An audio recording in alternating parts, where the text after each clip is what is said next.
Yes guys, welcome back to another video. Welcome to the George Benson football channel for your Monday morning Chelsea news video. You guys keep letting me know every single day that is now part of your routine to get the Chelsea news from GBFC first thing in the morning. So I hope you've all had a good weekend. I hope you're feeling energized for the new week. And of course, it is going to be a jam-packed week for Chelsea. One way or another, we're going to find out if we're signing the players that we're looking to sign. Are we then going to go for different targets if for whatever reason we cannot get these deals done? I'm confident that we will, but it's been pretty slow over the course of the past few days. Before we go any further though, if you guys are looking to buy anything from the Megastore this summer, use the discount code GBFC10 at the Chelsea online Megastore, link in the description, or it's a QR code somewhere here on the screen. So let's begin. First of all, Monday morning, and this is the latest regarding Yoel Hato. This is quite late on Sunday evening. Fabrizio Romano understand Chelsea and Ajax will be again in direct contact from start of new week for Yoel Hato deal. Hato has been clear with Ajax, he only wants Chelsea. The contract is ready, up to the clubs. Talks well underway. We had a point last week where we thought we were going to be able to sign Yoel Hato for £34 million. Since then, it looks as though the fee to sign him could be something a little bit closer to £44 million all in. We also had Samuel-Smith, who is a young Chelsea development squad left-back that Chelsea have really high hopes for. There was also the talk that they were interested in potentially bringing him, whether that was on a permanent deal or on loan. There was also talk that Samuel-Smith might be sold to Strasbourg, so I'm sure Chelsea will want to get that clarified. But I can imagine if Samuel-Smith were to go to Strasbourg, that would be in response to Diego Moreira potentially leaving Strasbourg this summer. You remember, Diego Moreira signed for Chelsea on a free. We sold him to Strasbourg for $3 million. Now he's apparently worth 25 to 30 million. So again, another very good piece of business there from Chelsea, Strasbourg or Bluco, whoever you want to attribute that to. He seems to be a serious player. But Yoel Hato to Chelsea. We again haven't really heard too much about this all weekend. I don't know if Chelsea are just waiting to give us that double Dutch dopamine hit of double transfers in one go. But I think Yoel Hato is a very important signing for Chelsea. And I'm going to tease you a little bit here. We're going to go into this graphic come the end of this video, and Yoel Hato fits in so many different positions. But the latest is that Chelsea are still working on it. Let's move now. Chelsea goalkeeper Mike Penders will travel to Austria on Monday to sign in as new Strasbourg player on loan. Up next, Kendry Paez. So the three players that Chelsea can loan to Strasbourg, so we can only send three there. They're going to be Mike Penders, Mamadou Sarr, and Kendry Paez. This is great. We see a goalkeeper, defender, and a midfielder that can hopefully someday make it a Chelsea football club. And in this video, I kind of want to start the conversation and the hype about Esteval a little bit, because I feel as though a lot of Chelsea fans may be reluctant to do it because we don't want to big him up too much. We don't want the media to kind of get hold of it and then blow him up even more. And then if he fails, it's ammunition for everybody else. But I saw the guy in the flesh in this tournament. I probably met more Brazilians than any other nation when it comes to people at this Club World Cup just gone.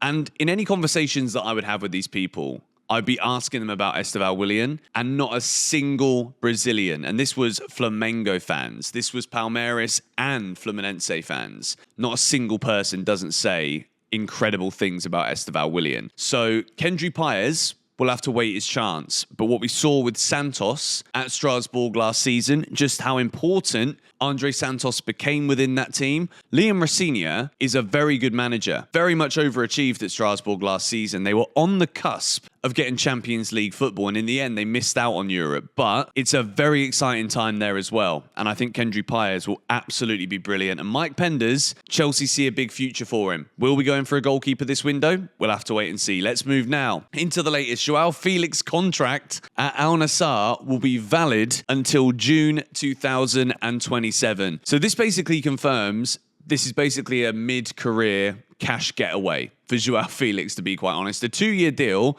He's not signing his life away with another long-term contract, so I rate that. But it does make me question just how achievable the add-ons that we have been reading about within this deal. How easy are the add-ons for Joao Felix going to be for Chelsea to actually get paid out them? Because to only be there for 2 years, what we talking, like Al Nassr have got to win a title, 2 titles? How easy is it going to be? I'm hoping that Chelsea can make this money before Al Nassr sells Joao Felix. Whether he's there for the whole 2 years or maybe the one, I can imagine it's very much just going to be the 1 year. Because if he's got a 2-year contract, Al Nassr will not want him to go for free.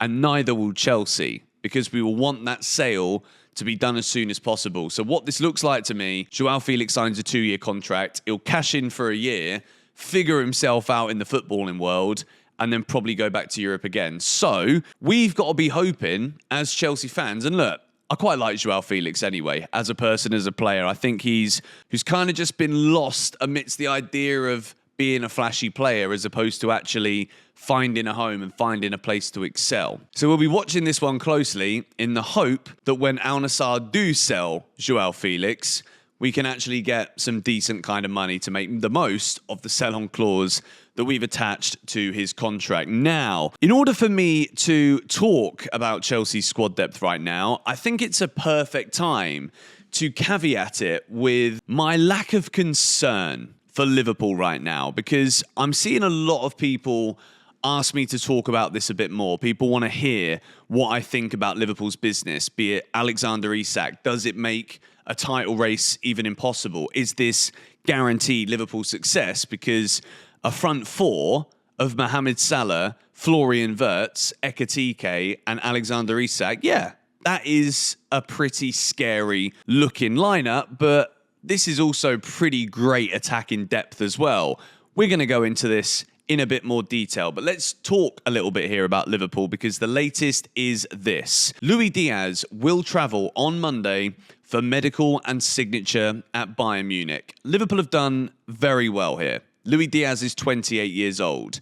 He wanted to leave the club, and Liverpool this summer are going on an absolute rampage to ensure that last season's Premier League title win isn't a flash in the pan, and Liverpool are ready to build a dynasty. And Alexander Isak going to Liverpool could almost complete this attack. There is a bit of a debate about, is there enough quality and depth on the wing? Is there enough for Liverpool to not be hurt week in, week out on transition? With 2 attacking fullbacks in Frimpong, Kirkesh, what does that mean? But you can't run away from the fact that this is a crazy Liverpool window. Liverpool are prepared to go big for Alexander Isak after Luis Diaz sale done. Isak keen on the move and not even in talks with Saudi clubs, only Liverpool.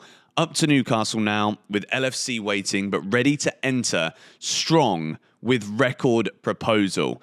So Chelsea are obviously doing bits ourselves, okay? We have got tons of players that we almost forgot, or at least I almost, at some points in recent days and weeks, I've been like, shit, do you know what? I'm so busy talking about Yorel, Hato this, Xavi, Simmons that I forget that we have got the likes of these men underlined here. These are the ones that I think I've kind of let go under the radar. Jamie Gittins, Liam Delap, Esteval Willian, just to name those 3, are players that we've not really seen anything or too much of in the case of Liam Delap. There's so much more to come. But for Liverpool, there's no denying this is amazing business. Alexander Isak is a 20-plus goal a season striker now for the past 2 years, and I seriously think he will continue that at Liverpool. I think he slots in like an absolute glove, and Liverpool have always benefited not off of getting those big target men strikers, like the bully kind of players, like a Diego Costa, Didier Drogba. Liverpool have always had those, I would say, more rounded forwards in terms of the all-round game. They're not going to sign someone like an Erling Haaland. And I think between Ekitike and Isak, that is the front line sorted. I don't know if Ekitike is going to play every game. I think Isak will obviously play and start every game. And Ekitike is a fantastic piece of backup business. Or Arne Slot finds a way to play them all together. But I don't think that will be the case. Maybe it is, but I don't think it will be. So am I scared of this Liverpool team? I'd be lying if I said that I didn't think they were going to be a very exciting team to watch and probably going to blow so many teams in the Premier League away. Am I scared that Arsenal have signed Viktor Gyökeres? Well, I certainly don't believe what a lot of people are saying, that because he can't head the ball, and this is the Premier League. This guy is scoring more goals per game. He's scoring more than a goal a game on average last season. Yes, there's a big drop-off in the league quality compared to the Premier League, but they needed a goal scorer, and they've signed the hottest goal scorer in all of Europe. So, yes, I am a little bit concerned. We've also got Pep Guardiola that's now grown a moustache. That's going to be a little bit different in the dugout. We know that City are going to be better. But where do I think Chelsea are right now in comparison with all of these other teams? Well, first of all, let's move over here. We have got rid of all of the ideas of stuff. I think we're going to go without the pitch markings. You can see here, we've got a 4-2-3-1 formation. The goalkeepers. I'm going to put a red here. The red is going to stand for unsure. And I'm just going to put this here because I'm unsure if this is still going to be the right quality level for the goalkeeping position. I'm going to give the green light to the left back. Cucurella and Hato, I think that is absolutely brilliant squad depth if indeed Chelsea do get this done. You've got a 27-year-old entering the prime of his career in Marc Cucurella and a 19-year-old understudy who also offers brilliant support here for the left centre-back position too. So I think that position is locked and loaded for Chelsea. I'm also going to say this is as well. I know that with Wesley Fofana, we've got questions about can he stay fit, but I have got full confidence in both Trev and Tosin as my right centre-backs. And the right back, we are seriously covered there as well. Reece James, on his day, in my opinion, there is no better fullback in world football. Malo Gusto, the Swiss Army knife player here that Enzo Maresca can call upon if you want to be aggressive and attack with more numbers down that right side to allow Palmer more space if he's playing out wide. Gusto's the man. Josh Achampong can also play pretty much anywhere across that back line as well. So the depth that we have in defence and the quality, I think we've got it covered. Moving in to this position, Enzo Fernandez, 26 goals and assists. Caicedo, Lavia Isugo. Cannot lie and say that I'm unhappy with this. This is absolutely brilliant squad depth. I think Enzo Fernandez is a different gravy kind of footballer now. Caicedo, we know how good he's been from the day one that he arrived here at Chelsea. Then you've got the attack. And this is obviously where we have made significant moves this summer. And this is all based on the idea that we do sign Joel Hato and we do sign Xavi Simons. But Xavi Simons, I think, would be operating majority of the time off the left. Gittins is still a very young player, and Tyreek George as well. I think Tyreek George could end up going on loan. But for now, there's three options for who can play in that position. You've also got then Palmer, Simons, and Pedro that can play in the number 10, because Liam Delap can also play as a number 9, and you've still got Nicholas Jackson in there right now too. So then you've got Neto, Esteval, Willian, and I've put Xavi Simons here as well, because Xavi Simons can also play off the right wing. What we have across this entire front line is options, serious depth across in so many different ways. The fact that so many of these players can all play in different positions, like we can even write here, Cole Palmer, because Cole Palmer can absolutely play off of that right wing as well. So we literally have so many different variations that Enzo Maresca can call upon this season. So when I'm talking about squad depth right now, I'm going to say this. I think Chelsea's business is done apart from the goalkeeping position. Because I look at this squad, right? And I look at this team that I've got out here right now, and you've got some of these players at the top that we've still got to come through at Chelsea. Mike Penders, Sarr, Anselmino, Quenda, Paez, Denner, the left-back Brazilian, Mark Guiu, Dastan Satpayev from Kazakhstan. We laughed about it, but the kid's an absolute baller. So when I look throughout this team, and this is the first time that I've done this, and we're assuming here that we do sign Simons and we sign Hato, I think in the outfield positions, we have got it. I think this team and squad can challenge for the league.